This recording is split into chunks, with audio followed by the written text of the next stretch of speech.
오늘 제목은 제자 삼으라 이런 제목입니다. 성경 말씀에도 그대로 있죠. 그래서 이 말씀에 근거해서 오늘 말씀을 나누고자 합니다. 한번 따라서 할까요? 제자 삼으라. 오늘 오후 4시에 임직 예식이 있습니다. 직분자, 중직자를 세우는 예식입니다. 장로님들, 권사님들, 안수집사님들을 세우게 되죠. 또 명예권사님을 추대합니다. 임직 예식은 원래 의미로 생각하자면 교회 안에 있는 모든 성도들은 다 예수님을 따르는 제자들이죠. 그런데 그 중에서 특별히 더 예수님과 교회를 섬기는 핵심 제자를 세우는 일이 임직 예식이라고 볼 수가 있습니다. 초대교회에 7 집사를 세웠죠. 예수님께서 하늘로 들림받으신 이후에 부활하시고 들림받으신 이후에 예수님의 제자들이 120명이 모여서 마가의 다락방에서 오로지 기도에 힘쓰다가 성령의 충만함을 받습니다.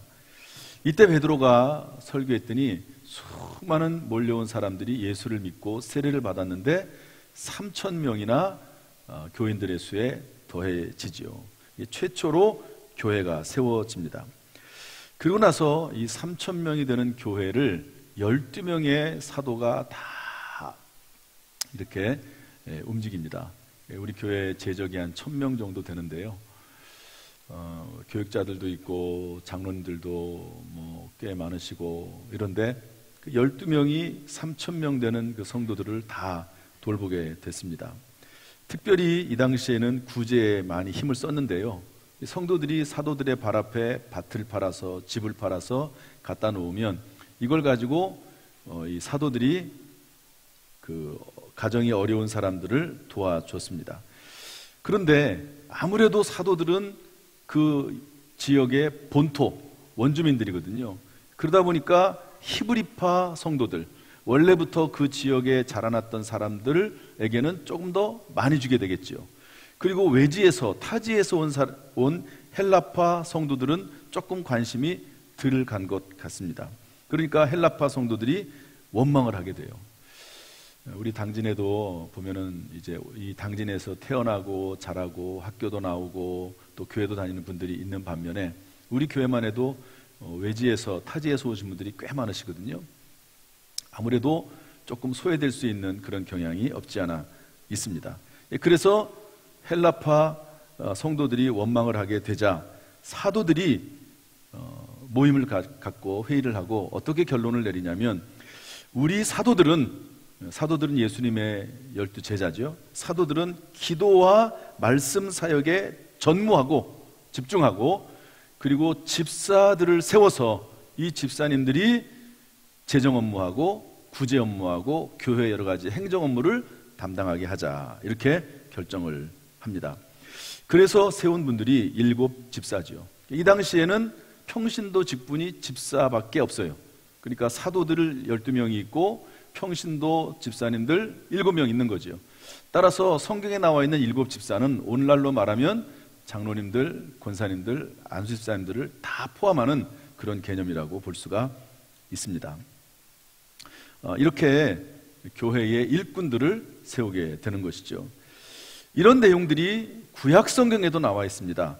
모세가 이스라엘 백성들을 이제 애굽에서 탈출시킨 다음에 가나안 땅까지 이끌어가죠. 40년 동안 광야 생활을 하는데 그 기간 동안 모세가 참 고생을 많이 합니다.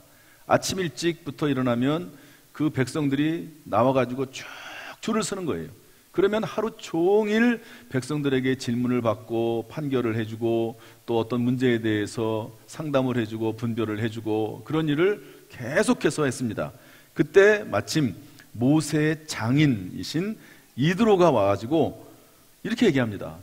그렇게 하다가는 사위 당신도 지쳐서 쓰러지고 백성들도 하루 종일 그렇게 서 있고 그러면 지쳐서 쓰러지게 된다. 그러니까 1000부장, 100부장, 50부장, 10부장을 세워서 웬만한 일들은 이분들이 담당을 하게 하고 모세는 중요한 일 그리고 꼭 필요한 일만 재판하도록 하라고 그렇게 권면해 주지요.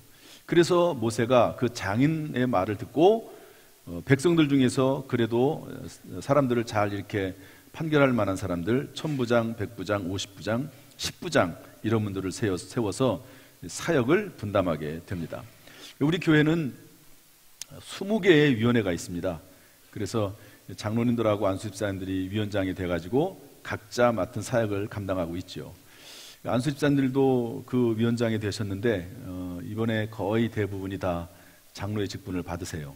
그래서 장로님들이 거의 대부분 이 20개의 위원회의 위원장으로서 봉사하고 섬기게 되는데, 이분들은 성경의 개념에 의하면 숫자는 똑같지 않지만 1000부장, 100부장의 그런 사명을 감당한다고 볼 수가 있습니다.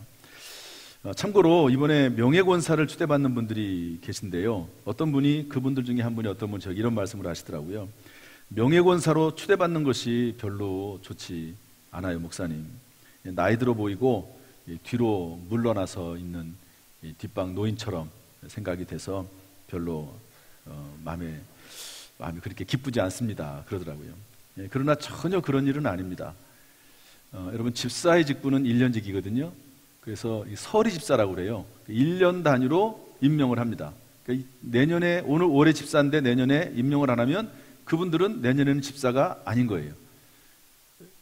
그러나 목사, 장로, 권사, 안수집사는 종신직입니다.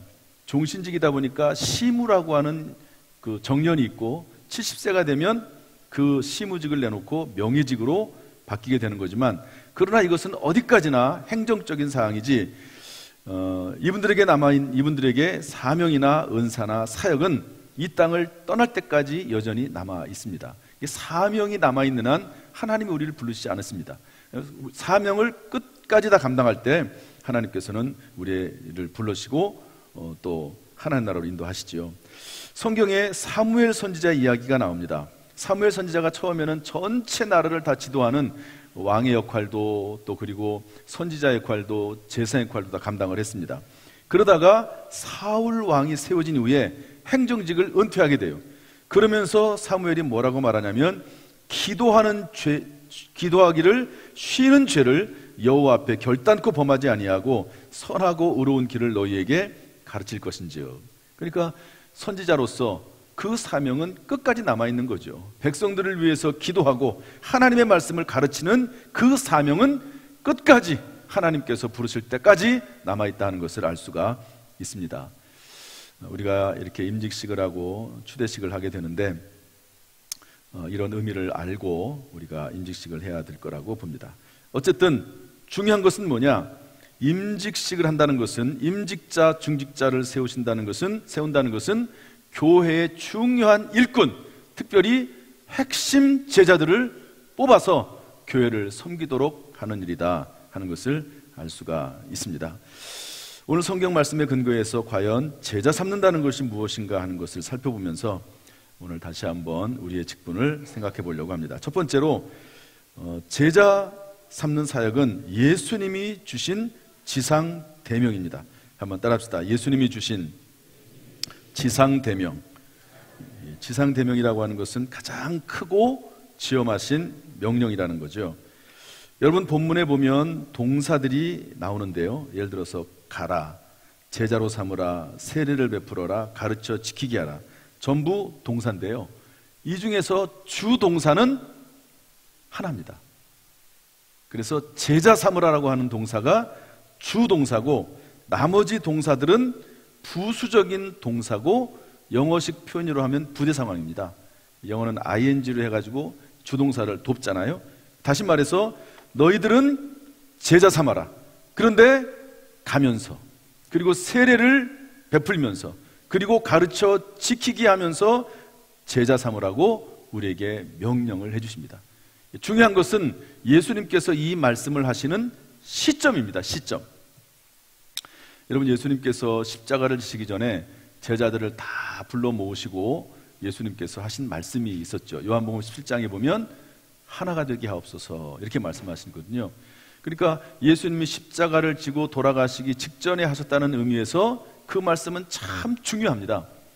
그러고 나서 예수님께서 부활을 하신 다음에 이제 하나님으로부터 들림을 받으시기 바로 직전, 그러니까 예수님께서 이 땅에 부활하신 후 40일 동안 계시다가 하나님 나라로 올림을 받으시면서 마지막으로 하신 말씀, 이제는 예수님께서 이 지구상에 계시지 아니하시고 하나님 보좌 우편에 앉으셔서 그곳에서 성도를 위해서 기도하시게 되는데, 이 땅에 계시면서 마지막으로 하신 지엄하신 명령이 뭐냐?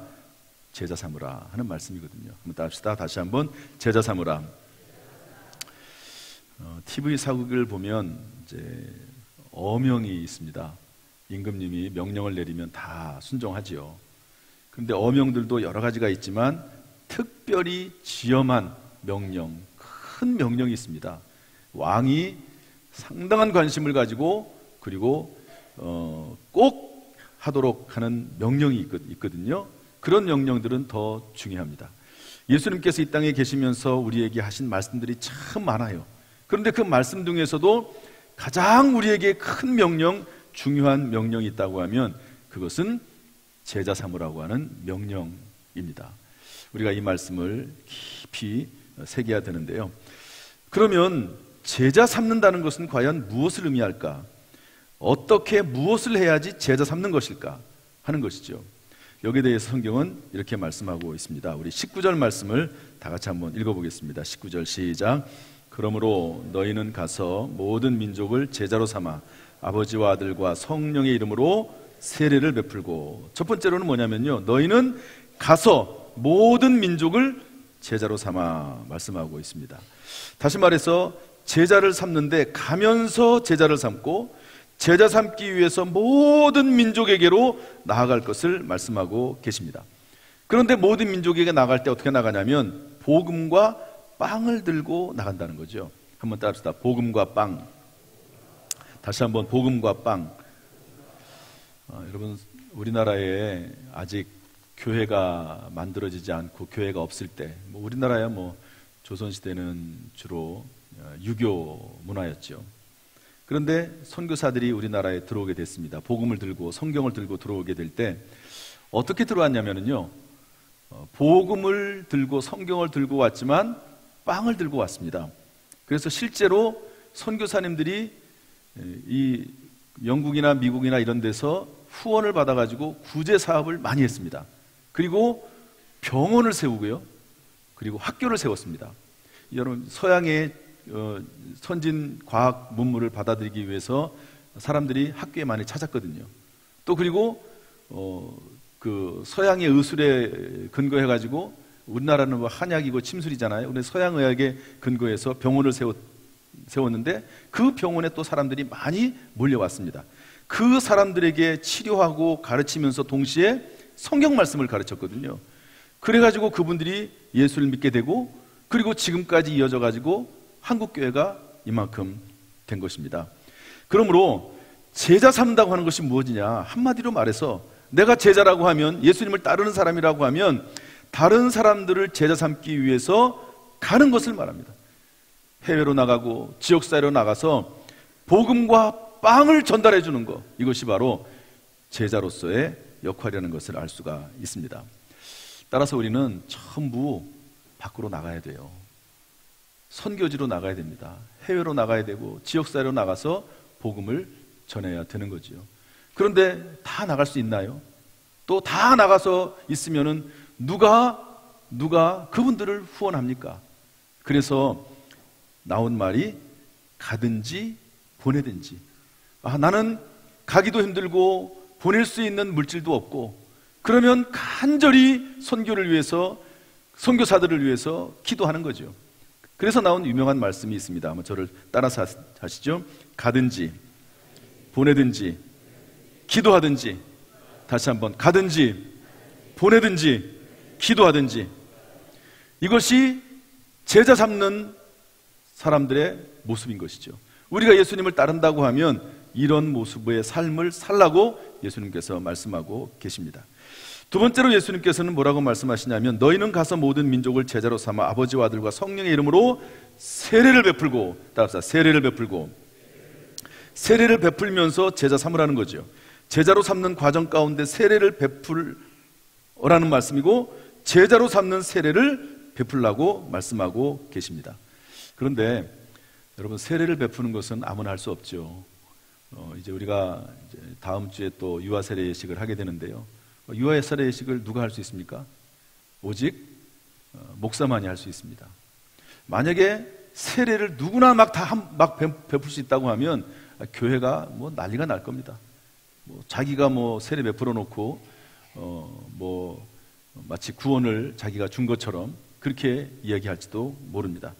그래서 신학대학과 대학원을 졸업을 하고, 그리고 7개 목사고시 과목을 통과를 하고, 그리고 경건훈련을 하고 금식을 하고 큐티운동 훈련을 받고, 그래가지고 통과가 된 자격을 가진 목사들이 세례를 베풀 수 있도록 되어 있습니다. 성도들이 다 세례를 베풀 수는 없지만, 그러나 세례를 베풀 수 있는 그 세례의 자리까지는 인도할 수 있는 것이죠. 세례를 베풀라고 하는 말은 세례를 베푸는 그 자리로 인도하라는 말로 우리 일반적으로 이해할 수가 있는 것이죠. 그래서 여러분, 우리가 전도를 해서 성도들을 데려오지만 세례 받을 수 있도록 끝까지 거기까지 책임져주는 그런 모습이 필요하다고 볼 수가 있습니다. 여러분, 세례를 받을 때 세례에 중요한 의미가 있습니다. 이 당시에는 로마 제국으로부터 기독교인들이 핍박을 받는 시대였습니다. 예수 믿다가 붙잡히면 죽습니다. 그래서 예수를 믿고 세례를 받는 것이 쉬운 일이 아니었어요. 지금은 세례 받는 것이 쉬운 일이고 예수 믿겠다고 하면 언제든지 세례를 받고 자유스럽게 세례를 받고 축하를 해줍니다. 그런데 이 당시에는 예수 믿겠다고 하면서 세례를 받으면 붙잡혀서 죽을 수도 있습니다. 고문을 당합니다. 왜냐하면 여러분, 세례를 받고 이 당시에는 이런 일반 세례가 아니고 침례를 받거든요. 그러면 물에 쭉 잠겼다가 나옵니다. 그러면서 뭐라고 말을 하게 되어 있냐면 크리스토스 에이스 아도나이, 이렇게 말하게 되어 있습니다. 크리스토스, 그리스도는, 예수님은 아도나이, 주님이십니다, 이렇게 말을 했거든요. 그러니까 그 당시에 세계의 주인은 누굽니까? 로마 황제예요. 그런데 로마 황제가 주인이 아니고 예수님이 주인이시고 하나님이 내 인생의 주인이십니다라고 선포하는 것이 세례의식입니다. 로마의 입장에서 볼 때는 받아들일 수가 없는 거죠. 그래서 여러분, 세례 받는다는 것이 쉬운 일이 아니었습니다. 또 그리고 세례를 아무에게나 주지도 않았어요. 왜냐하면 로마에서 군인들이 사람을 그곳에 파송을 합니다. 스파이를 보냅니다. 기독교인들을 색출해서 잡아 죽이기 위해서 스파이들을 보냈어요. 그래가지고 몰래 잠입을 해가지고 마치 예수 믿는 것처럼 잠입을 해가지고 그 사람들을 다 잡아가기도 하는, 그러니까 아무나 예수 믿는 것이 허용이 되지 않았고요. 그리고 철저하게 교육을 통해서 세례, 정말로 예수님을 나의 구주요 주님으로 받아들이는 사람을 예수 믿게 했습니다. 여러분, 오늘날도 꼭 이단자들은 교회에 잠입을 해요. 예수 믿는 사람들을 빼내려고 합니다. 교회 내에서도 이단자들을 잘 이렇게 분별하고 색출을 해야 될 필요가 있는 것이죠. 이단자들은 결국은 교회를 분열시키고 혼란시키게 되어 있거든요. 그래서 제자 삼는다는 것은 뭐냐? 빵과 복음을 가지고 모든 민족으로 나아가고, 또 그리고 그것을 후원하든지, 그리고 세례를 베푸는 자리에 이끌어오게 하는 것. 그 다음에 성경 말씀 뭐라고 되어 있냐면 가르쳐 지키게 하라고 말씀하고 있습니다. 가르쳐 지키게 하면서 제자 삼고, 가르쳐 지키게 함으로 제자를 삼으라고 말씀하고 있습니다. 기본적으로 우리 교회는 하나님의 말씀, 성경을 배우는 공동체입니다. 누군가는 가르치고 누군가는 배워야 되는 것이 교회 공동체죠. 제가 새신자들을 양육하면서 왜 우리가 공부해야 되느냐, 특별히 왜 성경을 공부해야 되느냐, 이런 말씀들을 자주 합니다. 일반적으로는 교회뿐만 아니라 모든 세계가 공통적으로 왜 공부를 해야 되냐고 생각을 한다고 하면 시간 절약이 되는 거예요. 시간 절약. 그 다음에 실수와 실패를 줄이기 위해서 우리는 공부를 해야 되는 거죠. 여기에 대한 설명이 길기 때문에 생략을 하고, 특별히 우리가 성경 공부를 해야 되는 이유가 뭐냐? 성경은 계시의 말씀이기 때문에 그렇습니다. 배우지 않고는 알 수가 없어요. 여러분, 세상 그 어느 곳에서 천지 창조를 가르치고 있고, 에덴 동산과 아담과 하와를 하나님이 창조하신 이야기와 예수 그리스도의 십자가의 대속과 성령의 내주하심과 새하늘과 새 땅과 천국과 지옥에 대해서 가르치고 있는 곳이 어디 있습니까? 성경에서 그런 것들을 가르치고 있는 것이죠. 성경 말씀을 통해서 우리가 어떻게 살아야 될지를 배우게 되어 있는 것입니다. 그러므로 여러분, 제자 삼는다는 것이 무엇이냐? 그것은 뭐냐면 다른 사람에게 나아가는 겁니다. 그리고 세례 자리로 그 사람들을 불러오는 것이고 가르쳐 지키게 하는 것이다 하는 거죠. 마지막 세 번째로 제자의 증거가 있습니다. 이거 아주 중요한 말씀인데, 놀랍게도 예수님께서 제자 삼으라고 명령하신 대상은 예수님의 제자들입니다. 예수님께서 제자들을 불러놓고 말씀하시기를 제자 삼으라고 하는 거죠. 자, 다 저를 한번 보세요. 이때 상황을 봅시다. 이제 예수님께서 곧 있으면 하나님의 보좌 우편으로 들림받게 됩니다.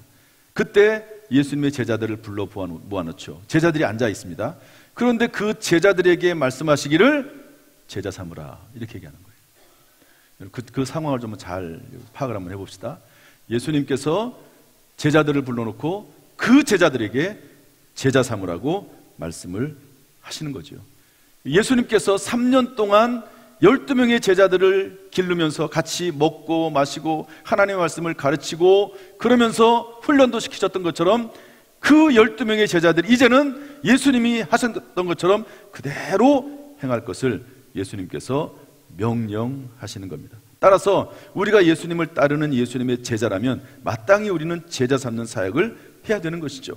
제자 삼는 사역에 동참해야 하는 것입니다. 이 일에 우리의 모든 것을 쏟아부어야 됩니다. 몸도 마음도 재정도 인생 전체를 드려야 되는 것이죠. 때때로 아프고 병들고 힘들어도 아무리 바빠도 우리가 해야 될 일이 있다고 하면 제자 삼는 이 사역인 것이죠. 우리를 위해서 십자가에서 살을 찢고 물과 피를 흘리신 예수님의 지상 명령이기 때문에 그렇습니다. 여기에 관련해서 디모데후서 2장 1절 2절 말씀을 다 같이 한번 읽어보겠습니다. 디모데후서 2장 1절 2절 다 같이 시작.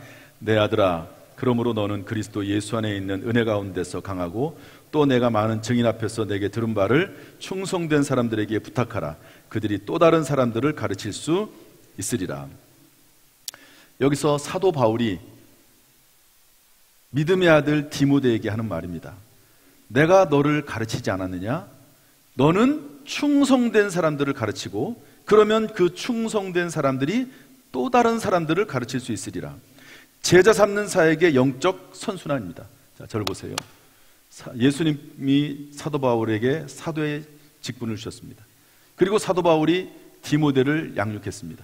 디모데가 충성된 사람들을 또 양육했습니다. 충성된 사람들이 또 다른 사람들을 양육해서 제자들을 길러냈는데 이 사람들이 또 다른 사람들에게 하나님 말씀을 증거하고 양육하고 그들을 찾아가서 전하는 가운데 한국에 대한민국까지 복음과 빵이 오게 됐고 그리고 지금 우리까지 임하게 됐다 하는 것이죠. 이것이 기독교의 역사입니다.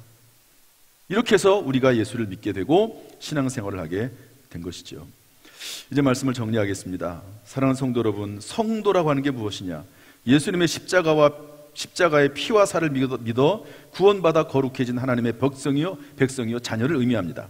하나님의 백성과 자녀는 마땅히 하나님을 따르는 사람이 되는 것이고 또한 하나님의 아들 예수 그리스도를 따르는 예수님의 제자가 되는 것이라고 볼 수 있습니다. 여러분은 예수님의 제자이십니까? 다시 이 말을 풀어서 설명하면 여러분들은 예수님이 하신 말씀처럼 제자를 삼고 있는 제자 사역을 하고 있는가 하는 것입니다. 그래서 제자는 제자 삼는 사람이 제자예요. 한번 따라합시다. 제자는 제자 삼는 사람이다. 그리고 그 구체적인 의미는 복음과 빵을 들고 믿지 않는 사람들에게 나아가는 것이고 세례를 베푸는 자리까지 인도하는 것이고 가르쳐 지키게 하든지 아니면 적어도 가르쳐 지키게 하는 자리까지 인도할 때 그 사람을 제자라고 할 수 있는 것이죠. 이런 면에서 스스로를 점검해 보시기를 바라요. 나는 과연 예수 그리스도를 믿고 구원받았는데 제자의 사명을 감당하고 있는가 하는 것이죠. 이렇게 볼 때 결국 교회의 핵심 사역은 뭐냐? 선교와 다음 세대로 직결됩니다. 전도, 선교, 다음 세대에 직결되죠. 다른 사역들을 간과하거나 약화하는 것이 아니라 예수님의 지상대명의 관점으로 볼 때 선교와 다음 세대가 더욱 관심의 대상이 되어야 한다는 것을 의미합니다. 특별히 다음 세대에게 믿음을 심어주고 다음 세대로 하여금 실력을 갖추게 하는 것이 교회의 귀중한 사명입니다. 일단 교회에 나오시는 우리의 자녀들이 믿음이 있어야 되겠죠. 중요하죠. 그런데 믿음에 더해서 실력이 있어야 된다고 저는 봅니다. 예수 믿는 사람들이 참 착하기도 하고 어떤 면에서 열심을 내기도 합니다. 교회 내에서. 그런데 사회 속에서 조금 더 영향력 있는 역할을 감당하려고 하면 실력도 있어야 되지 않을까 하는 것이 저의 생각입니다. 그래서 코로나19 있기 전에 필리핀 영어 선교 캠프를 계획했었습니다. 왜냐하면 영어 실력을 갖추는 것은 상당히 유리한 면이 있습니다. 전체적인 어떤 그 세상의 삶 속에 있어서. 그리고 선교 비전 캠프를 가면 그곳에서 선교를 배우고 비전을 가지게 되고 꿈을 꾸게 되고 믿음을 가지게 되니까 선교 비전, 선교, 영어 선교 캠프를 하려고 했었는데 코로나가 딱 터지면서 중단이 됐어요. 이제 다시 불을 붙여야 된다고 생각을 합니다. 어제 제가 필리핀, 우리 교회에서 후원하는 필리핀 선교사님하고 카톡으로 문자를 나눴습니다. 우리가 후원하는 필리핀 선교사님은요 참 훌륭하신 분이에요. 코로나 3년 동안 이분은 교회를 20개를 세웠습니다. 필리핀에. 그리고 신학교와 신학대학원을 세웠습니다. 코로나가 있는 3년 동안 그 모든 사역을 중단하지 않았어요. 이분이 코로나를 여러 번 걸렸습니다. 그래도 중단하지 않아요. 며칠 조금 지나고 나면 다시 회복이 되면 또 하면 되는 거니까. 그리고 이렇게 선교 사역을 하다가 죽으면 죽으리라는 마음을 가지고 이분이 3년 동안 선교 사역을 중단하지 않았습니다. 참 이런 선교사가 그렇게 흔하지 않습니다. 제가 이분의 그 사역을 이제 자주 오거든요. 그러면 볼 때마다 참 훌륭하다, 존경스럽다 이런 생각을 하는데요. 이분하고 통화를 했어요. 그 카톡으로 얘기를 나눴습니다. 우리 교회가 다음 세대를 위해서 겨울방학이나 여름방학 기간 한 달 동안 기간이야 조정이 될 수 있지만 선교 영어 캠프를 하고 싶다. 어떤 길이 있겠냐 그랬더니 여름보다는 겨울이 좋다고, 그래서 겨울에 그런 캠프를 한번 마련해 보겠다고 그렇게 얘기를 하더라고요. 알았다고. 우리 교회도 준비를 하겠다고 그렇게 제가 글을 올렸습니다. 지금부터 기도하고 준비해야 된다고 봐요. 가고 싶은 학생들이나 청년들, 어린이들은 어떤 방법이 됐든지 간에 적금이라도 하고 아르바이트를 하고, 그리고 어른들은 우리의 자녀들이 믿음을 갖고 선교의 비전을 가지고 그리고 실력을 쌓을 수 있도록 후원해야 된다고 저는 봐요.